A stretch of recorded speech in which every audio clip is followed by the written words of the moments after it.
She walked out of your hotel room with $750,000. Tell the court what she sold you. The photograph landed face up on the polished table. Naomi Reed stood perfectly still. In the image, she wore her gray hotel uniform. One hand gripped the handle of a black leather case. The other was closed around a thin hospital bracelet. Across the courtroom, Adrian Cole stared at the photograph as if it belonged to another life. Vivian Mercer leaned forward. She had never met you before that night. She entered your suite as a cleaner. 3 hours later, she left carrying enough money to change her life. Adrian's attorney rose. Objection. The judge lifted one hand. Sit down. Mr. Cole will answer. Vivian turned toward him. Did she take the money? Adrian looked at Naomi. For one terrible second, she thought he was going to protect himself. Yes, he said. Naomi's jaw tightened. Vivian slid the empty case across the table. Samuel Cole sat behind his father, holding a small wooden boat against his chest. The judge's voice sharpened. You are confirming that Ms. Reed removed $750,000 from your hotel suite? Adrian looked down at the case. Then he said, She took it because I gave it to her. The courtroom went silent. And before sunrise, he continued, she stopped me from abandoning my son. 6 weeks earlier, Naomi Reed entered the presidential suite of the Langford Grand Hotel, carrying nothing but a cleaning cart, a ring of master keys, and her brother's hospital bracelet. It was 1:47 in the morning. Chicago rain streaked the windows 40 floors above the city. The skyline beyond the glass looked blurred and distant, as if the whole world had stepped away from the room. Naomi had already cleaned 11 suites. Her back ached.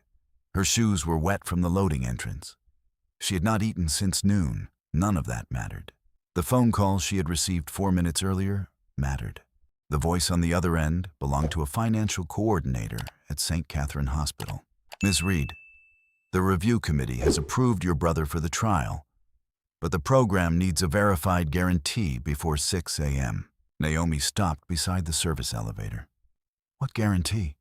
There was a pause. $750,000. Naomi thought she had misheard. My brother has insurance. The experimental portion is not fully covered. You told us the foundation would handle the difference. The foundation allocation changed. What does that mean? It means another family can confirm funding immediately. The committee is holding Elijah's place until 6. Naomi pressed one hand against the cold wall. Eli was 16. He had spent 3 years learning how to describe chest pain without frightening her. He had learned how to smile while nurses adjusted IV lines. He had learned how to make jokes when doctors whispered in hallways. Naomi had learned every abbreviation in his chart. She had learned the sound of a monitor changing rhythm before a nurse entered the room. She had learned that hospitals could say, "We are doing everything possible," while silently calculating who could pay. How much do you need tonight? She asked. The full guarantee. You expect me to find $750,000 in 4 hours. I am telling you the deadline. The coordinator's voice was not cruel. That made it worse. Naomi looked at the thin plastic bracelet looped around her wrist. Eli had worn it during his last admission. He had slipped it off and given it to her before discharge. For luck, he had said. Naomi had told him luck was for people who could afford to wait. The presidential suite door was open when she arrived. That was the first thing that felt wrong. The second was the broken glass near the bar. The third was the man sitting at the dining table with a pen in one hand and a half-empty whiskey bottle beside him. Adrian Cole was famous enough that Naomi recognized him even with his tie hanging loose and his face unshaven. His photograph appeared in the business pages. His company owned shipping networks, medical technology firms, hotels, and enough property across the Midwest that people spoke his name as if it were an institution. But the man at the table did not look powerful. He looked exhausted. Several legal documents lay open in front of him. A black leather case rested on the floor near his chair. Naomi stayed by the door. Mr. Cole? He did not look up. Leave. Housekeeping. I know what the uniform means. Naomi glanced toward the broken glass. I need to make sure you're not injured. I'm not. You're bleeding. A thin line of blood ran across the side of his palm. Adrian looked at it as if he had only just noticed. Naomi pulled a small first aid pouch from the cart and placed it on the bar. "You can use that." I said leave. She should have. Hotel policy was clear. Do not argue with VIP guests. Do not remain in a room when ordered out. Report broken glass, document damage. Protect the hotel. Naomi reached for the cart. Then she saw the heading on the document beneath Adrian's hand. Temporary transfer of guardianship. The name Samuel Cole appeared twice on the first page. Adrian uncapped the pen. Naomi did not think. She crossed the room and took it from his hand. Adrian stared at her. "What are you doing?" "You shouldn't sign that." His expression hardened. "You read my papers? You left them open? Give me the pen." "No." He stood too quickly and caught the table with one hand. For a man whose face appeared beside words like control and discipline, he could barely keep his balance. "That document concerns my son. That is why you should wait until morning. You don't know anything about my son. I know you've had enough whiskey to forget this conversation." His eyes sharpened. "You are a hotel cleaner." "Yes. You are standing in my suite, holding my property, and telling me what I may sign." "Yes." Adrian reached for the pen. Naomi stepped back. The movement made the hospital bracelet slip from her sleeve. Adrian saw it. He looked from the bracelet to her face. "Who is in the hospital?" Naomi closed her hand. "No one you know." Her phone vibrated. "St. Catherine Hospital." She ignored it. Adrian's gaze remained on her fist. "Answer it." "That is not your concern. You walked into my room and made my family your concern." The phone continued vibrating. Naomi answered. The same coordinator spoke. "Ms. Reed, I'm calling because the other family has asked for confirmation. We need your decision." "My decision?" "Whether you can provide the guarantee." Naomi turned away from Adrian. "I need more time. We have already extended the deadline. You called me less than 10 minutes ago. The trial begins preparation this morning. My brother has been waiting 8 months. I understand." "No, you don't." Adrian watched her. Naomi lowered her voice. "Please, he is 16. "I'm sorry." The line went quiet for 1 second. Then the coordinator said, "If we do not receive confirmation by 6, his place will be reassigned." Naomi ended the call before the woman could apologize again. She stood facing the rain-dark windows. Behind her, Adrian said, "How much?" She laughed once, without humor. "You cannot solve every problem by asking the price." "How much?" Naomi turned. $750,000. Adrian looked toward the black case beside his chair. Naomi followed his eyes. He bent, lifted the case, and placed it on the table. The locks opened with 2 quiet clicks. Inside were stacks of bank-wrapped currency and several sealed transfer documents. Naomi stopped breathing. Adrian looked at the money, then at the guardianship papers. "Take it." She thought he was mocking her. "What?" "Take the money." "No. You need $750,000. That is $750,000. Naomi backed away from the table. "What do you want?" Adrian looked at the unsigned document. "Stay until sunrise. That's all. Do not let me sign anything. You're offering me $750,000 to hold a pen? I am offering you the money to stop me from making a decision I may not be able to reverse." Naomi studied him. "What decision?" He looked toward a framed photograph on the far side of the room. A woman stood on a lakeside dock beside a little boy, holding an unfinished wooden boat. Adrian's voice changed. "My wife died 14 months ago." Naomi said nothing. "My son was in the car. The rain struck the windows harder. He survived." Adrian continued. He stopped speaking afterward. "And you think giving him away will help?" His jaw tightened. "My sister-in-law believes he should live with her." "What do you believe?" Adrian looked at the documents. "I believe she may be right." Naomi closed the case. "No." Adrian stared at her. "You just offered me the money." "I'm not saying no to the money." "Then what are you saying?" "I'm saying I will not take it without proof that you gave it to me." Something close to surprise appeared in his face. Naomi placed her phone on the table and opened the camera. "You say your name, the amount, and that you are giving it voluntarily." Adrian gave a tired, humorless smile. "You think like a criminal." I think like someone nobody will believe. He picked up the phone. My name is Adrian Cole. I am voluntarily giving Naomi Reed. Naomi Reed, $750,000.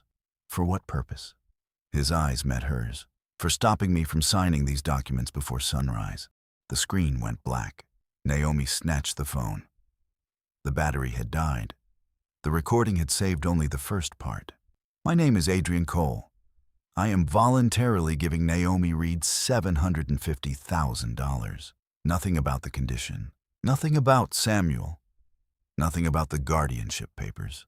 Adrian sat down again. You have enough? No. I have enough to make it sound worse. He reached for the whiskey. Naomi took the bottle first. You can fire me in the morning. I can fire you now.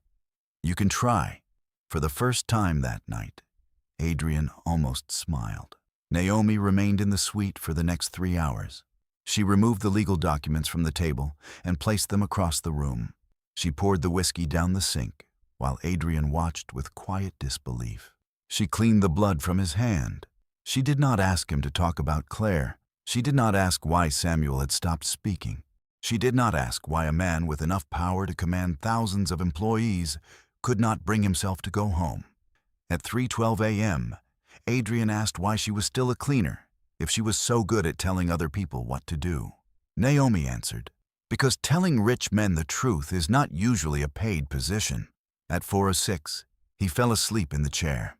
At 4:19, Naomi called the hospital from the suite phone. She asked for written confirmation that the payment would reserve Eli's place. At 4:41, she photographed every page of the receipt instructions. At 5:03, she placed the black case on her cleaning cart beneath folded towels. Before leaving, she stood beside Adrian. Mr. Cole? He did not wake. She looked at the unsigned documents. Then she looked at the photograph of Claire and Samuel. Do not make me regret saving your decision. Naomi pushed the cart into the hallway. The security camera above the elevator recorded everything. It recorded her gray uniform. It recorded the leather case. It recorded the hospital bracelet around her wrist. It did not record the 3 hours she spent keeping a father from abandoning his son. By 5:47 a.m., the money was in the hands of St. Catherine Hospital. The coordinator who had spoken to Naomi met her near admissions with 2 security officers. Naomi refused to surrender the case until she received a signed confirmation. You are delaying your brother's processing, the coordinator said. I'm making sure you cannot pretend this never happened. A hospital administrator arrived, then another. They counted the money in a secured room. Naomi watched every stack pass beneath the machine. At 6:14, Eli's place was confirmed. Naomi found him awake in his hospital bed. He looked at her uniform. You came straight from work? Yes. He looked at her face. What did you do? Got your place. How? I handled it. That is not an answer. It is at 6 in the morning. Eli noticed the empty black case near the chair. His expression changed. Naomi, you need to rest. Where did that come from? She sat beside the bed. From someone who needed help too. What kind of help costs $750,000? The kind where neither person has time to make a better choice. Eli reached for her wrist. You still have my bracelet. I told you I would. You also told Mom you would stop making promises you cannot control. Naomi looked away. Their mother had been dead for 4 years. Before her final surgery, she had taken Naomi's hand and said, Do not let that boy believe he is alone. Naomi had turned those words into a private commandment. She paid rent. She attended every appointment. She knew every medication. She worked nights so she could be available during the day. She never asked Eli whether being protected so completely sometimes felt like being trapped. Eli studied her. You did something dangerous. I did something necessary. That is what people say when they want you to stop asking questions. A nurse entered before Naomi could answer. At the Langford Grand, Adrian woke at 8:26 a.m.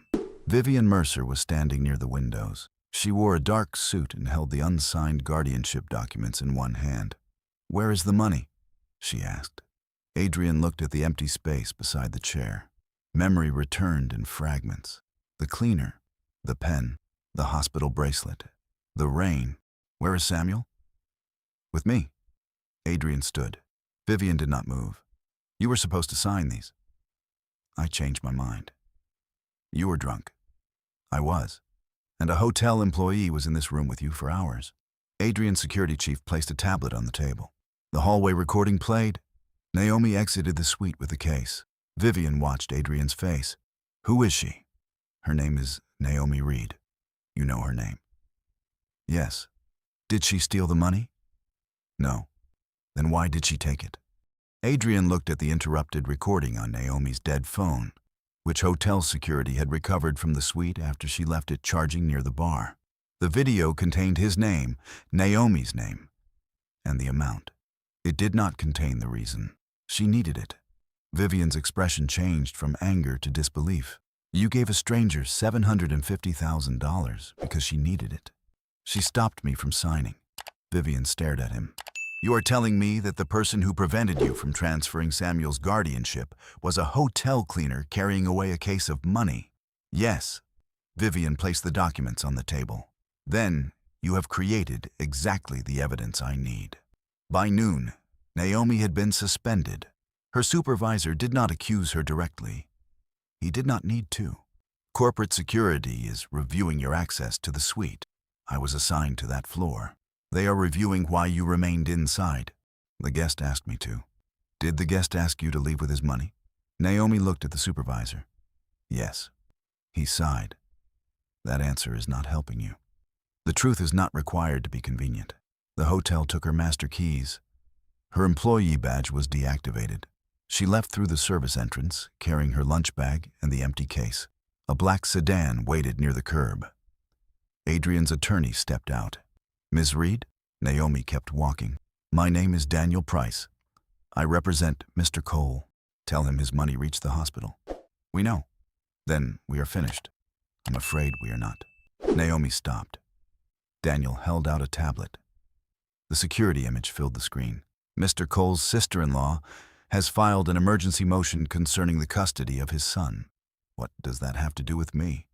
You were present during the period in which he decided not to sign the transfer. I did not make the decision. You removed the pen. He was drunk. You remained alone with him. He asked me to. And you left with $750,000. Naomi looked at the tablet. The image did not look like help. It looked like theft. Daniel lowered his voice. If this is presented without context, it could damage Mr. Cole's custody case and expose you to criminal investigation. Then give them the context. The context includes Mr. Cole admitting he was impaired. He was impaired. That is the problem. No. The problem is that everyone wants a version of the truth that protects the person with money. Daniel studied her.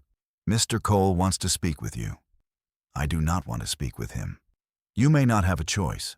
Naomi stepped closer. I cleaned rooms for people who believed money gave them permission to treat me like furniture. Do not stand on a public sidewalk and tell me I do not have a choice. Daniel moved aside. Naomi continued walking. That evening, Adrian went home for the first time in 3 days. The Cole residence stood near Lake Michigan, all glass, stone, and silence. Samuel sat on the floor of the family room, arranging pieces of an unfinished wooden boat. A therapist sat several feet away. Vivian stood near the fireplace. Samuel did not look at Adrian. Samuel, Adrian said. No response. He took 1 step closer. Samuel covered the boat with both hands. Adrian stopped. Vivian watched him. He thinks you came to take it. I would not. You have not entered his room in 11 weeks. I see him. You walk past him. Adrian's face hardened. You do not get to decide what grief looks like. No, but the court may decide what neglect looks like. Samuel picked up one of the small wooden pieces and pressed it into his palm. Adrian remembered Naomi taking the pen from his hand. You were right, he said. Vivian looked surprised. I should not have been alone with him like this. That is not what I wanted to hear. It is what is true. Vivian folded her arms. Then sign the transfer. Adrian looked at Samuel. No. For the first time, Samuel's eyes lifted. Vivian saw it. So did Adrian. A single word had reached the boy. Vivian left the room without saying goodbye. The next morning, Naomi received a formal letter from St. Catherine. The payment had been accepted as a restricted private contribution connected to Eli's admission. Naomi read the phrase 3 times. Restricted private contribution. Not guarantee. Not treatment payment. Contribution. She called the financial office. What does this classification mean? It means the funds support the program. Does it guarantee my brother's treatment? It supports his participation. That is not what I asked. The program retains medical discretion. You told me the money would hold his place. It did. Then put that in writing. We have already provided the receipt. Naomi looked at Eli through the glass wall of his room. He was asleep. A monitor traced the rhythm of his heart. The coordinator said, "Ms. Reed, your brother is receiving care. For now, we cannot discuss hypothetical changes." Naomi ended the call. The money had bought time. It had not bought security. At 2 p.m., Adrian arrived at the hospital. He wore no tie. No driver entered with him. No security team cleared the hall. He stood outside Eli's room holding the empty case. Naomi looked at him through the glass. Then she walked out and closed the door behind her. "You should not be here. I wanted to know whether the payment was accepted. You could have called." "I did. I blocked the number." "I noticed." Adrian placed the case on a chair. "My attorneys believe we need a formal statement from you." "No. You have not heard the proposal. It will still be no after I hear it. The court wants to know why you were in the suite. I was cleaning it. And why you remained. You were about to sign away your child while drunk." His expression tightened. "That wording will not help either of us. It may help Samuel." Adrian looked through the glass at Eli. "How old is he?" 16. He looks younger." He hates when people say that." Eli opened his eyes. He saw Adrian and raised one eyebrow. Naomi entered the room. Adrian remained near the door. Eli looked at the case. "So, that is him?" Naomi frowned. "What did I tell you about asking questions?" "That you avoid them." Adrian almost smiled. Eli looked at him. "Are you the billionaire?" "Yes." "You do not look broken." Adrian's face changed. Naomi said, "Eli." "What?" She said he needed help. Adrian stepped closer. "What do you think broken looks like?" Eli considered him. "Usually expensive." Naomi tried not to laugh. Adrian sat. It was the first honest conversation he had had with anyone in months. It lasted 6 minutes. Daniel Price arrived before the 7th. He explained the legal problem. The court had ordered an assessment of Adrian's decision-making and Samuel's environment. Vivian's motion described Naomi as an unknown individual who had financially benefited from Adrian's instability. To avoid a criminal referral, Daniel had told the court Naomi was a privately retained crisis consultant. Naomi stared at him. "You lied. I used the most defensible available description. I clean hotel rooms. You also prevented an impaired parent from signing a life-changing legal document. That does not make me a consultant." Daniel opened a folder. "It may now." The proposal was for 6 weeks. Naomi would spend 4 afternoons and 2 evenings each week at the Cole residence. Her stated role would be to assist with family stabilization during the custody assessment. The compensation was enough to replace her lost wages and cover transportation. Naomi looked at Adrian. "You want to hire me to make you look like a better father?" "No. That is exactly what this is. I want you there because Samuel reacted to you. He saw me once. He looked at you." Naomi's expression hardened. "He is a child, not evidence." Adrian lowered his voice. "I know. No. You know what your attorney told you matters." Eli spoke from the bed. "What happens if she says no?" Daniel answered carefully. "Ms. Reed may be called as a witness. The financial transaction may be referred for further review." "And my treatment?" No one answered. Eli looked at Naomi. "That means yes?" "No," Naomi said. "It means they are hoping fear will make the decision for us." Adrian looked at Daniel. "Leave." Daniel hesitated. Now, when the attorney left, Adrian sat opposite Naomi. I cannot undo the position I put you in. No, I can admit what happened. Then do it. If I admit I was intoxicated, alone, and prepared to transfer custody, Vivian will use it. She should. Adrian looked at her sharply. If you are not capable of caring for Samuel, she should use it. You think I am incapable? I think you wanted to sign because it was easier than going home. He did not answer. Naomi continued. I will consider 6 weeks under my condition. What condition? My payment is separate from Eli's treatment. You do not touch his medical decision. You do not use my name publicly. You do not buy me clothes. You do not move me into your house. I can leave at any time. Adrian nodded. And you attend Samuel's routines. His expression closed. I have meetings. Then no. You do not know my schedule. You do not know your son's. Adrian looked through the glass. Eli watched both of them. Naomi stood. If I enter that house, I am not becoming another person you pay to stand where you refuse to.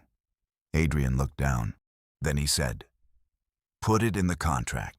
Naomi began at the Cole residence 3 days later. Samuel was in the workshop when she arrived.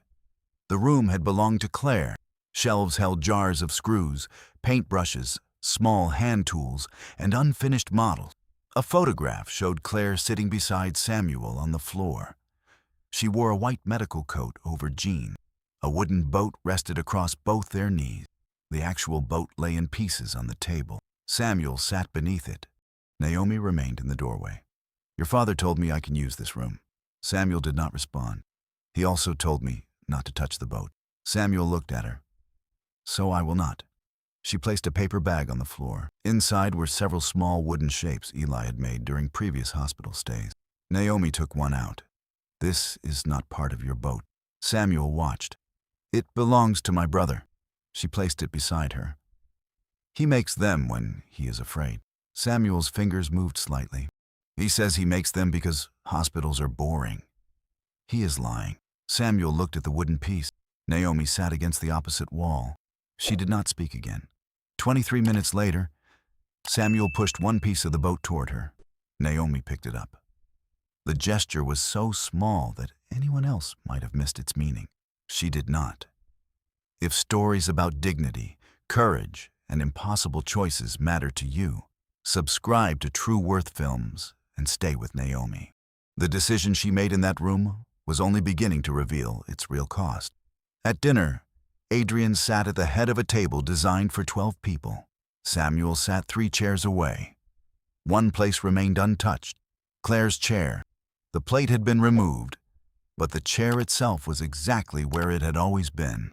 Naomi did not sit. Adrian looked at her. There is a chair beside Samuel. I know. Then sit. No. Why? Because you hired me to help you sit with him. Adrian's expression tightened. This is not in the contract. Dinner is. He looked at Samuel.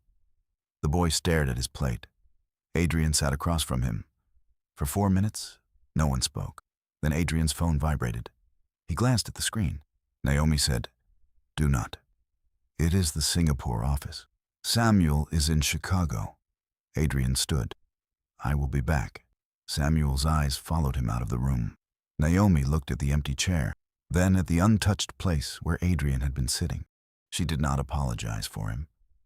She did not say he was busy. She did not promise he would return. She simply stayed. The next day, Naomi found a set of documents in Adrian's office. She had not been searching. A folder had been left open beside a stack of custody evaluations.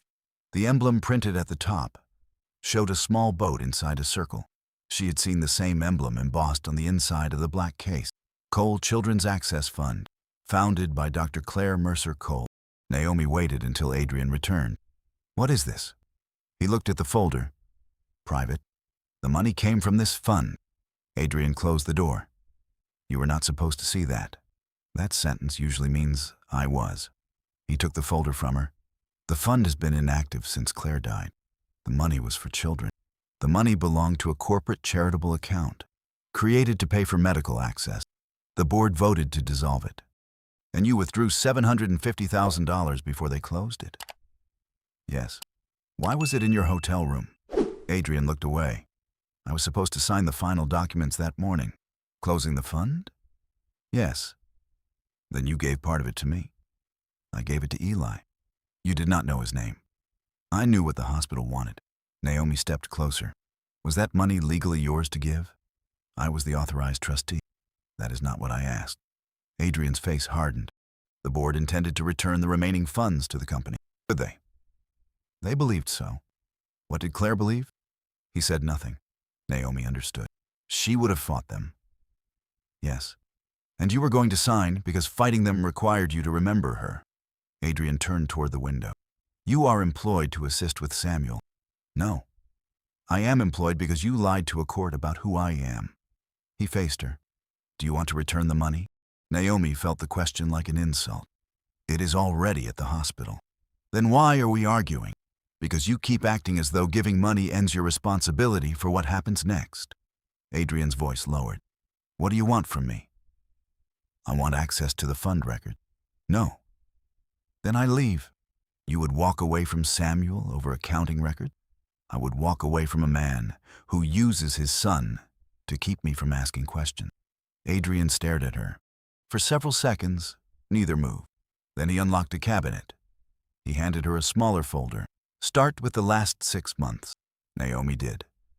The records showed that the fund once paid for transportation, temporary housing, medication gaps, trial access, and specialist evaluation. Claire had reviewed many cases personally. After her death, payments slowed, then stopped. The remaining balance was frozen. Naomi found Eli's hospital network listed among the approved partners. St. Catherine had received grants from the fund 2 years earlier. When she asked Adrian why the hospital still demanded private guarantees, he said he did not know. That answer frightened her more than if he had lied. Adrian controlled the fund. The fund had worked with the hospital. Yet he had no idea what happened to children after the money left his account. Naomi began spending mornings at St. Catherine and afternoons at the Cole residence. At the hospital, Eli complained that one of his medications had been moved to a different time. The nurse said the protocol had changed. At the house, Samuel began handing Naomi pieces of the boat. He never spoke. He watched everything. One afternoon, Naomi brought 3 small wooden markers from Eli. She placed them in a row. This one means someone said they would come. Samuel looked at her. This one means they came. She placed the second beside the first. This one means they did not. She held up the third. Samuel stared at it for a long time. That evening, Adrian promised to remain in Samuel's room for 10 minutes. At minute 4, his phone rang. He stood. Samuel watched him leave. Naomi placed the third marker on the bedside table. Adrian returned to his office. He joined the call. He spoke for 90 seconds. Then he looked through the glass wall toward the dark hallway. He ended the call mid-sentence. When he returned to Samuel's room, the boy's eyes were closed. Naomi sat in a chair near the door. You missed the 10 minutes, she whispered. I came back. That does not erase leaving. Adrian sat on the floor beside the bed. I know. Samuel opened one eye. Then he reached toward the bedside table. He removed the third marker. He replaced it with the second. Adrian looked at Naomi. She did not smile. The next morning, Samuel added the first piece to the wooden boat. The change in Adrian was not dramatic. He did not suddenly become warm. He did not cancel every meeting. He did not know how to answer when Samuel woke crying. The first time it happened, Adrian stood outside the bedroom door while Naomi remained inside. Come in, she told him. He does not want me. You do not know that. He turns away. He turns away from everyone. Adrian stayed in the hall. Naomi stepped out. I am leaving the room. His face changed. You can't. I can. The contract says so. What do I do? Sit down. And then, that is all? For tonight. Naomi walked to the end of the hall. Adrian entered the room. Samuel turned toward the wall. Adrian sat on the floor. He remained there for 43 minutes. No conversation, no breakthrough, no miracle. When Naomi returned, Samuel was asleep. Adrian's back rested against the bed. He looked exhausted, but he was still there. At St. Catherine, the changes were harder to understand. Eli's tests were delayed. A procedure listed on his schedule disappeared without explanation. Naomi asked for a printed copy of the trial protocol. A nurse told her families did not receive internal protocol. Eli said, "They changed my infusion yesterday." Why? They said my levels were stable. Were they? I do not know. Naomi pulled out her notebook. Eli rolled his eyes. You are doing the detective face. I do not have a detective face. You do? Your eyebrows become legal documents. She wrote down the time. Eli watched her. You like being at that house? This is not about the house. That means yes. It means you need to focus on getting better. That is not something I can do harder. Naomi stopped writing. Eli's voice softened. You keep talking like if I get worse, it means you fail. I promised, Mom. She told you not to leave me alone. She did not tell you to become my entire life. Naomi looked at him. I am your sister. Then be my sister. The words stayed with her. 2 days later, Adrian visited Eli without warning. He carried 2 coffees and a model kit. Eli looked at the box. That is for children. It says 14 and older. It is a bridge. You build things. I build things that float. Adrian placed the box on the table. I made a mistake. Eli nodded. That is more age appropriate.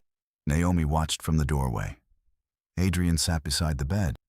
What kind of boat are you building with Samuel? Eli looked at Naomi. She told you? No. Samuel had wood glue on his sleeve. Eli considered that. A lake skit. Claire liked those. You say a name like the room might break. Adrian went still. Eli opened the model kit. Naomi does that with Mom, too. From that day, Adrian began visiting the hospital twice a week. No photographers. No donations announced. No public relations team. He brought Samuel once. But the boy refused to enter Eli's room. Naomi sat with him in the hallway. Eli placed one of his wooden markers near the door. Samuel picked it up after 11 minutes. That evening, he placed it inside the boat. Some promises are easy to make and hard to keep. Subscribe to True Worth Films as Adrian learns what one fulfilled promise can mean to a child who has stopped believing adults will stay. Vivian arrived at the Cole residence on a Thursday afternoon. She found Naomi in Claire's workshop. Samuel was sanding one edge of the boat. Vivian waited until the boy left with his therapist. Then she closed the door. You are good with him, she said. Naomi put down the sandpaper. That does not sound like a compliment. It is an observation. What do you want? Vivian placed an envelope on the table. Inside was a cashier's check. The amount was greater than Naomi's contract, lost wages, and Eli's projected recovery costs combined. You leave before the custody hearing, Vivian said. You sign a statement that Adrian hired you after an unstable episode. You say your contact with Samuel was limited. That would be a lie. It would be close enough to the truth. Naomi pushed the envelope back. Vivian did not take it. You think refusing money proves you are different? No. I think refusing you proves I do not work for you. Vivian looked toward the boat. My sister built that with Samuel. They started it. You have no right to finish it. Samuel decides who touches it. He is 8. He is still a person. Vivian's face tightened. You have been here less than 3 weeks. You do not know what happened in this family. Then tell me. Adrian disappeared into work before Claire died. He missed appointments. He missed dinners.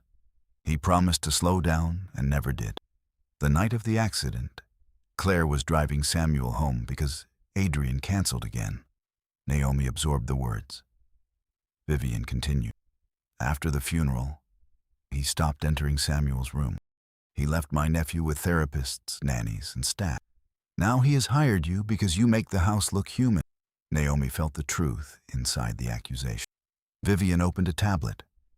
The hotel image filled the screen. You left his room carrying $750,000. Do you understand what that looks like? Yes. No. You understand what it felt like. The court will care what it looks like. I have a record. An incomplete recording made on your phone, ending before he explains why he gave you the money. He gave it voluntarily, while impaired. He was still aware enough to know he should not sign. Vivian leaned closer. Or you were aware enough to stop him until you got paid. Naomi's hand closed around Eli's bracelet. Vivian noted. You need money. Adrian needs a story. Samuel needs stability. I am offering you a way to protect your brother without destroying my nephew. Naomi looked at the check. Then she tore it in half. Vivian's composure broke for the first time. You think dignity will protect you in court? No, Naomi said. But it will be there when the court is finished. Vivian left with the torn pieces. That night, Adrian found Naomi alone in the dining room. Claire's chair remained empty. Vivian came. Yes. She offered you money? Yes. How much? Naomi looked at him. Why does the number matter? So I can know what she thinks you cost. She thinks everyone costs something. Adrian said.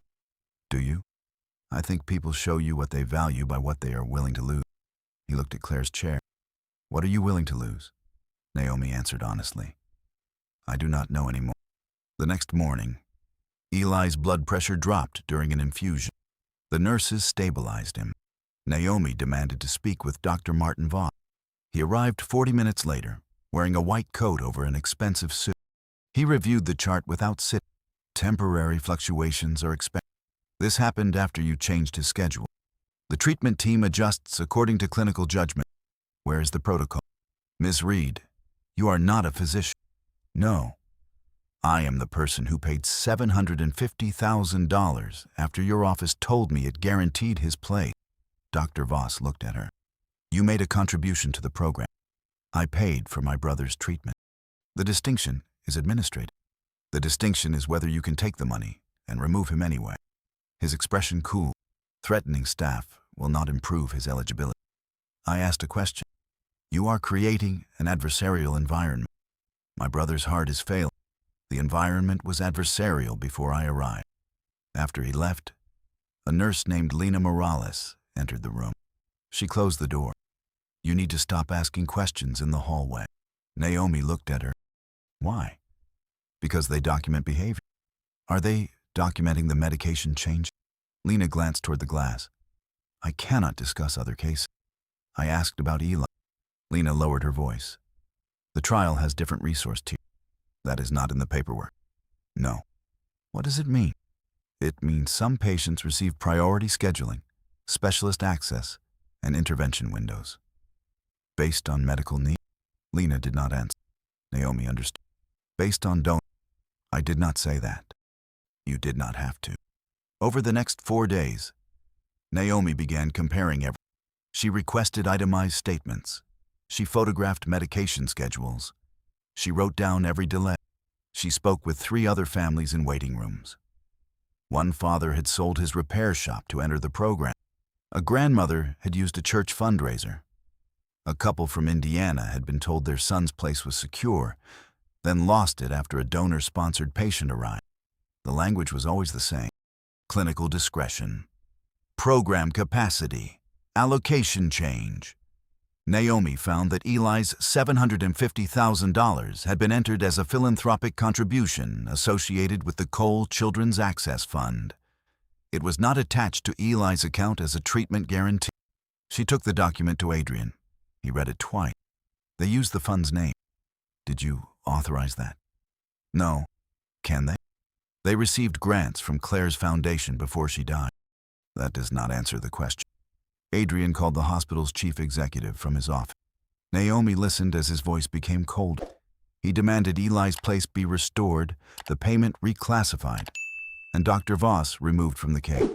When the call ended, Naomi said, You made it worse. I protected your brother. You threatened them. I told them what would happen if they removed him. You told them a billionaire is interfering with a clinical program. They took the money.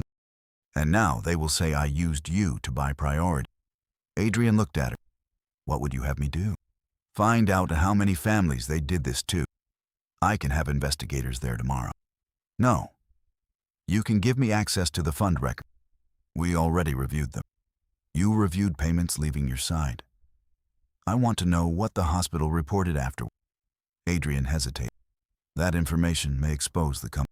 Naomi's expression changed. There it is. What? The line. What line? The place where protecting people stops because protecting the company begins. Adrian stood. That company employs 30,000 people. And my brother is one person. So you think the math is simple. That is not what I said. It is what powerful people always say without saying it. Naomi gathered the document. Adrian caught her arm, then released it immediately. She looked at the spot where his hand had been. I'm sorry, he said. Do not do that again. I won't. She turned to leave. Naomi. She stopped. Adrian opened the secure archive on his computer. I will give you the record. The files contained emails Claire had sent during the final year of her life. She had questioned patient prioritization at St. Catherine. She had requested independent audit. She had warned that charitable funds were being used to attract high-value donors, while vulnerable families received less access than promised. Adrian had been copied on several messages. He had forwarded them to legal. He had not read the reply. Naomi looked at him. You knew she was worried. I knew she was fighting with the hospital. You did not ask why. I was opening the Singapore division. She was trying to protect children. I know. No. You know now. Adrian sat down. For the first time, Naomi saw shame without defensiveness. He opened one final email. Claire had written it to him 3 days before the accident. You keep offering to fund the work while refusing to see the people inside it. Money is not presence, Adrian. A check cannot sit beside a frightened child. He closed the screen. Naomi did not comfort him. He did not ask her to. That evening, they sat in Claire's workshop after Samuel went to sleep. Adrian held one of the wooden markers. Claire said I used money to replace my... She was right. I know. Naomi leaned against the workbench. My mother said something similar. What? She told me not to let Eli believe he was alone. That does not sound similar. I turned it into a promise that I would never need anyone else. Adrian looked at her. Do you? What? Need anyone else? Naomi almost answered no. Instead, she said, I do not know how. Adrian placed the marker beside the book. Neither of them moved for several seconds. The distance between them felt smaller. Not romantic yet. Not safe. But on. Naomi was no longer fighting only for Eli.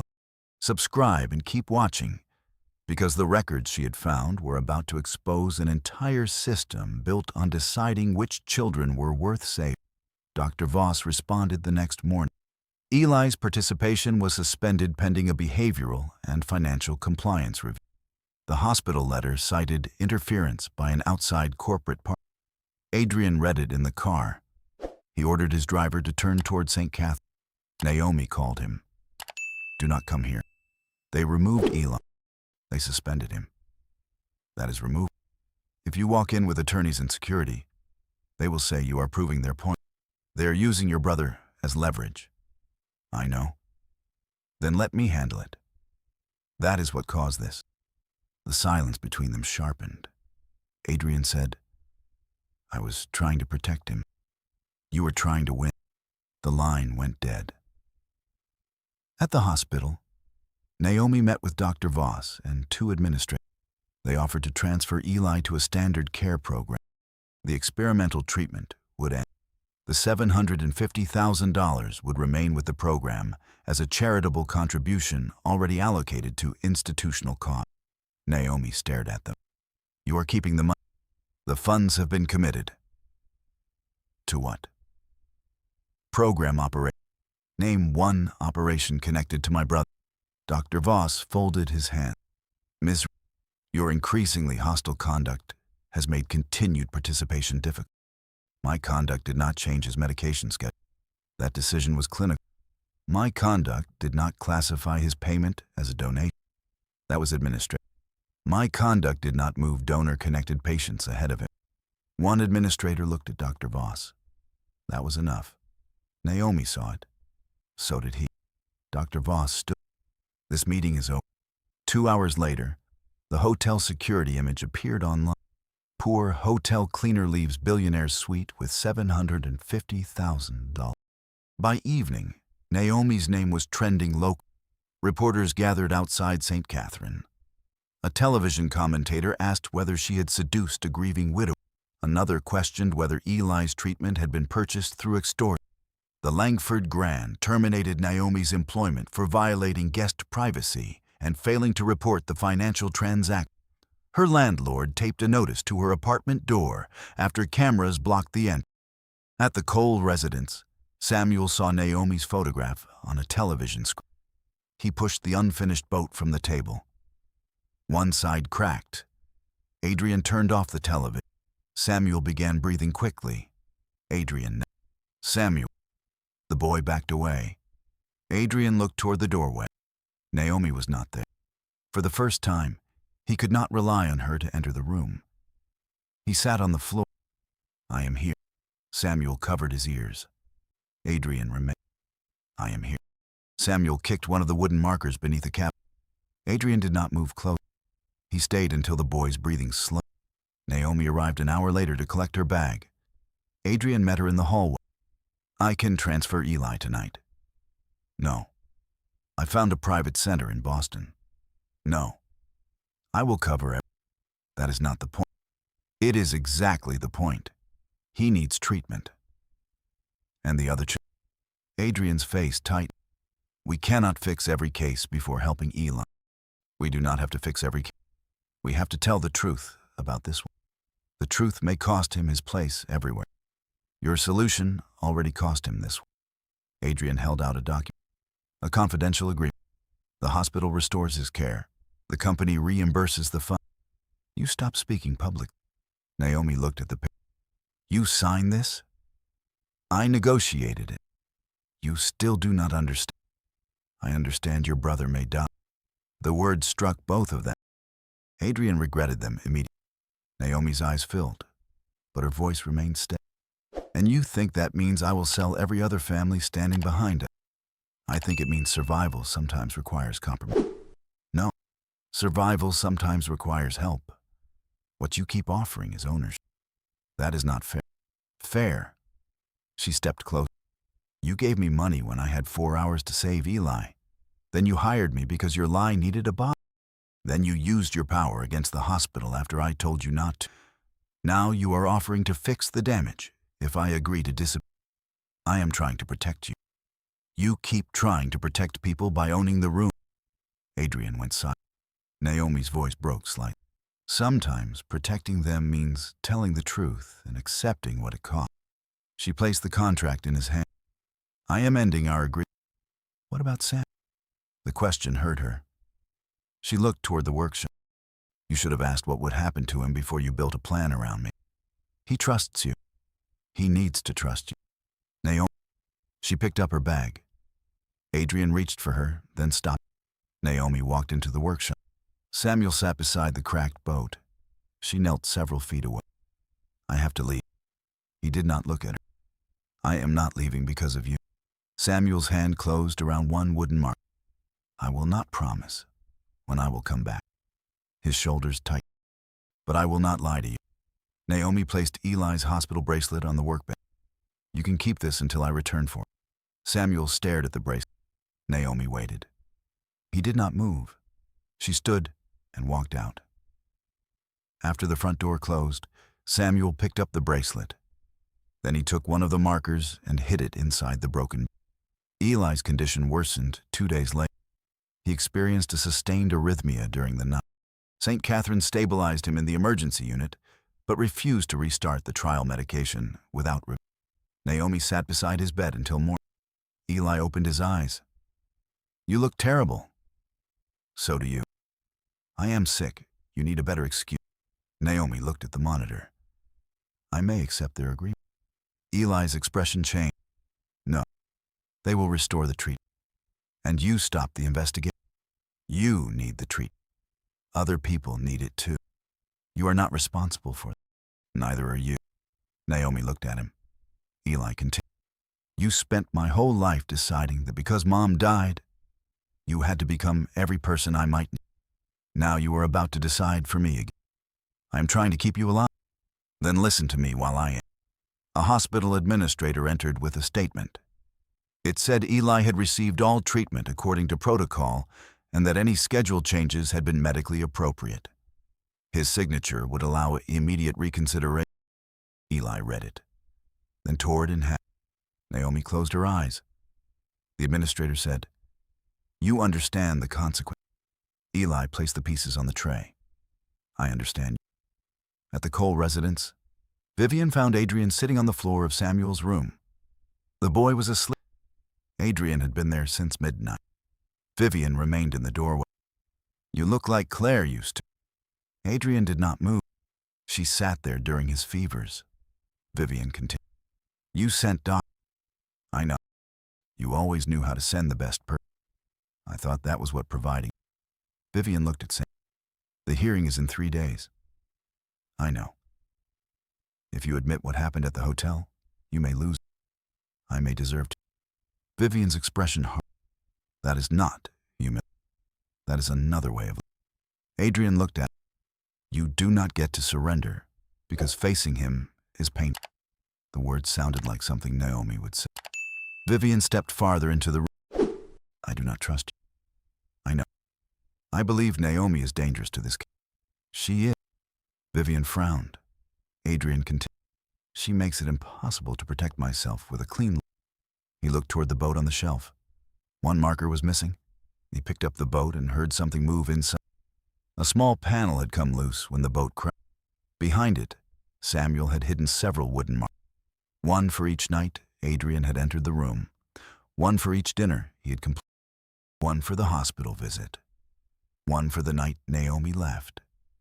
Adrian counted them. Samuel had been recording everything. Not for the court, not for Vivian. Adrian found the missing marker beneath a fold of wood.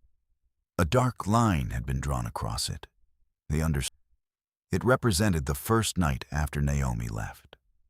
The night Adrian stayed anyway. The truth could cost Adrian his son and Naomi her brother's treatment. Subscribe now, because neither of them was willing to buy silence anymore. Adrian called an emergency meeting of the Cole Meridian Board. He entered carrying Claire's archive. The directors had already prepared a statement. It described Naomi as an unauthorized recipient of charitable funds. It described Adrian's payment as an isolated lapse in judgment. It promised cooperation with authority. Adrian read the first page, then tore it in half. One director said, "You cannot protect her at the expense of this." "I am not protecting her." "What are you doing?" "Correcting the record." He displayed the emails Claire had sent, the unreviewed warnings, the hospital reports, the decision to dissolve the fund, the transfers reclassified as corporate assets. One board member said, "Those documents are privileged. Not in. You will expose the company to civil liability. Yet, you may be removed as chief executive. Yet, you may lose custody." Adrian looked at Claire's final email. "A check cannot sit beside a frightened child." Yeah. He copied the full archive to an independent legal office. Then he called Naomi. She answered after the 6th. "What?" "I am opening the fund records." "Why?" "Because you were. That has not stopped you before." "I know." Naomi heard the change in his voice. "What will it cost?" "My position. Possibly the company's control of the fund. Possibly Sam." "Then why are you doing it?" "Because if I wait until there is no cost, it is not the truth. It is convenient." Naomi closed her eyes. Adrian continued. "I need your help organizing the hospital. You have investigated. They know how to protect companies. And me. You know how to protect people." Naomi met Adrian at a rented legal office that evening. They worked through the night. Eli helped from the hospital through video. Nurse Lena provided permitted copies of schedule changes and incident reports. The families Naomi had spoken with agreed to submit statements. Daniel Price verified the hotel. The recording did not prove the condition attached to the money, but it proved Adrian named Naomi and voluntarily stated the amount before she left. The hospital receipt proved the funds arrived before the deadline. The security footage from St. Catharines showed Naomi entering with the case and leaving without. The fund documents proved the money had been intended for medical acts. Claire's emails established prior Nothing alone was perfect. Together, the pieces formed a pattern. At 3 a.m., Adrian found Naomi asleep for a few minutes over a stack of records. He placed his jacket over her shoulders. She woke immediately. I was not sleeping. You were arguing with a spreadsheet in your dream. She sat up. How is Samuel? That is not an answer. He asked for you without speaking. Naomi looked down. Adrian sat across from her. I told him you left because I made a promise I did not know how to. What promise? To protect. You never promised that. I did. I just did not say it. Naomi met his eyes. You cannot protect me from the consequences of my own choices. I know. Do you? I am beginning to. The space between them changed. Adrian reached across the table. He did not take her hand. He placed Eli's hospital bracelet beside. Samuel wanted you to have. Naomi touched the bracelet. Did he give it to you? He put it inside. She looked at him. There are markers in. How? Enough. Naomi understood that he would not tell her more before the. For once, he was not trying to control the. The custody hearing began at 9 a.m. Vivian presented first. She established Adrian's absence after Claire's death, missed appointments, delegated care, periods in which Samuel rarely saw his father. She presented the unsigned guardianship documents. Then the hotel image. Naomi leaving with the. Vivian turned toward Adrian. She walked out of your hotel room with $750,000. Tell the court what she sold. Adrian's attorney objected. The judge over. Did she take the. Yes, Adrian said. Naomi looked at him. Vivian moved the empty case onto the. You are confirming that Ms. Reed removed the. She took them because I gave them to her. While you were intoxicated? Yes. After meeting her for the first time? Yes. And before sunrise, you abandoned the guardianship trip? No. Vivian paused. Adrian continued. I was about to abandon my son. Naomi stopped. The judge leaned forward. Adrian looked at Sam. I had spent 14 months paying other people to stand where I should have been. Therapists, specialists. When Vivian asked for guardianship, I told myself signing would be an act of love. His voice It was. Vivian asked. And the. Naomi received a call from the hospital. Her brother would lose access to treatment unless she confirmed $750,000 before.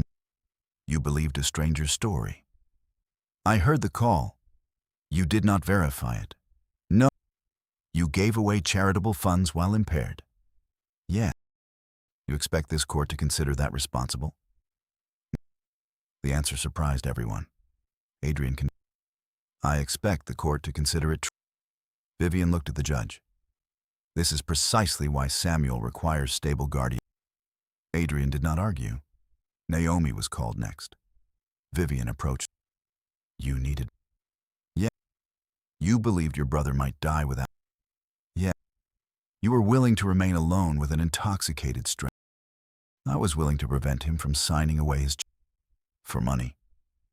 For both. The courtroom shifted. Naomi did not soften the answer. Vivian looked almost satisfied. So you admit the money influenced you? Of course. Then how is this different from being. Naomi looked at. Because being desperate does not remove the difference between right and wrong. It only makes the price of choosing. Vivian held up the recording transcript. Cole never stated why he gave you the. The phone died? How convenient. It was not convenient for me. You could have fabricated the hospital emergency after. Daniel Price introduced the hospital call log, the time-stamped payment instructions, the security footage, and the signed. Vivian changed direction. You then accepted employment in Mr. Cole's home. Yeah. You formed a relationship with his. Yeah. You interfered with the guardianship process. I refused to lie about what I said. You also investigated the hospital receiving the. Yeah. without medical qualification, with billing records, schedules, receipts, and statements from Dr. Voss was cold. He described Naomi as disruptive. He explained that trial adjustments were medically complex. He said donor relationships did not determine care. Naomi's attorney presented the internal allocation categories: priority partner, foundation linked, strategic, standard. Dr. Voss said those terms referred to funding pathways, not medical priority. Then Naomi presented two schedules for Eli. One internal, one given to the family. They did not match. She presented similar discrepancies from four other. The judge asked Dr. Voss why the payment was classified as a contribution rather than a treatment guarantee. He answered that St. Catherine did not sell trial. Naomi, then why was I told my brother would lose his place if I did not provide the money before? Dr. Voss called it a misunderstanding. Nurse Lena's report showed the same wording had been used with other. The hearing shifted beyond custody. The judge ordered the documents preserved for regulatory review. Vivian watched the case she had built change. She looked towards. He held the boat tight. The judge asked Adrian what had changed during the 6 weeks since the Adrian could have spoken about therapy. He could have listed appointments. He could have described the Instead, he said, I began entering my son's room. Vivian's voice softened despite. For how? At first, 4 minutes. And now? As long as he. You expect us to take your word for that? Samuel stood. Every adult in the room stopped. He carried the wooden boat to. The judge looked toward the child. The advocate. Samuel placed the boat in front of the judge. One side had been repaired. Inside were the wooden markers. Different shapes. Different. The judge asked, What are these? Samuel looked at Adrian. His lips moved, but no sound. Naomi did not lean forward. She did not encourage him. Adrian did not. Samuel selected one marker with a dark line across it. He held it up. Then he pointed toward Naomi. The child advocate spoke. Was that the night Ms. Reed? Samuel nodded. He placed another marker beside it, then pointed to Adrian. The judge asked, Did your father stay that? Samuel looked at his father. Adrian's eyes. Samuel's. He came. 3 words. Quiet, uneven. But Vivian closed her eyes. Adrian did not reach for Samuel. Samuel walked to him. The judge did not declare Adrian a perfect. The court did not erase 14 months of absence because of 6 weeks of. Adrian retained custody under continued therapeutic supervision, mandatory family counseling, and independent. Vivian received structured visitation and involvement in Samuel's care, but not authority to remove. The judge stated that Samuel's progress came not from wealth, but from the establishment of consistent. The court also referred the fund and hospital records for investigation. Outside the courtroom, reporters shouted questions. Naomi did not. Adrian's board removed him temporarily as chief executive pending review. St. Catherine suspended Dr. Voss from administrative. The trial program was placed under external supervision. None of those outcomes restored. Eli still needed. Samuel still spoke. Adrian still woke some nights expecting Claire to enter the room. Naomi still did not have a job. Vivian did not apologize. But 3 days later, she visited. She found Naomi in the workshop repairing the final edge. Vivian stood in the door. I was wrong about one. Naomi looked up. Only one? Vivian almost. I believed you wanted a place in this. I wanted Samuel to have. Vivian looked. Claire would have respected. Naomi shook her. You do not need to give me her. Vivian absorbed the. No, she said. I suppose I. It was not friendship. It was recognition. The Cole Children's Access Fund was transferred to an independent nonprofit. Naomi was invited to serve as director of family access and over. She refused the first offer. The second included independent authority, external auditing, a salary approved by a separate board. and no reporting line to it. She accepted. Not because Adrian owned them, because Claire had built something worth. Eli returned to the experimental program after an outside medical team reviewed his. The treatment was not miraculous. There were difficult weeks, side effects, fear, a procedure that had to be postponed. A night when Naomi sat beside him and admitted she did not know what would happen. Eli smiled with, "That is the first normal thing you have said in years." Naomi began learning to be his sister, not his entire world. Adrian did not ask Naomi to return to the Cole. He saw her at the hospital. During Samuel's therapy reviews, he did not send flowers. He did not buy gifts. He did not offer another cup. 2 months after the hearing, Naomi returned to the Langford Grand Hotel. Her former supervisor had called to say her personal locker was being cleaned. She entered through the service door. The employee badge no longer worked. A security guard let her in. Her locker contained a spare uniform, an old lunch container, 2 photographs of and the master key ring she had won. The hotel had removed her name from the. It had not removed the memory of the night that changed her. Naomi carried the box to the elevator. The doors opened on the 38th. She had not pressed. Adrian stood in. Naomi stared. "You plan?" "I asked security when you." "That is." The elevator rose. "To the presidential floor?" she asked. "Yes." "I am not cleaning it." "I know." The suite looked different in daylight. No broken glass, no whiskey, no legal documents, no. The table held 2 ordinary. Naomi looked. "What are you offering this?" Adrian's voice was. "That is not what I asked." He understood. "Nothing you owe me." Naomi studied him. "You are not asking me to stay." "No." "You're not asking me to help." "No." "You are not offering to help Eli." "No." "You are not trying to fix." Adrian looked at her. "I am asking if you would eat with me." Naomi placed the box beside the door. "One dinner." "One dinner." She sat across from him, not in Claire's chair, not as an employee, not as a witness, not as someone holding. Months. 4 people sat around the workshop table at the Cole. Eli was thinner, but Samuel spoke in short sentences when. Adrian had not yet returned to his former. He worked 3 days a week and spent the others with Samuel and the. Naomi directed a program that no longer required frightened families to produce impossible sums before. A new wooden boat rested in the center of the. Adrian searched through the remaining. "We are missing," Eli said. "You always think money can replace missing." Adrian looked. "That joke has become less." "No, it has become more." Samuel pointed toward. She held one hand closed. Adrian looked. "You." Naomi opened her fingers. The final wooden piece rested in her. Samuel smiled. Adrian did too. The empty chair at the end of the table remained. No one removed it.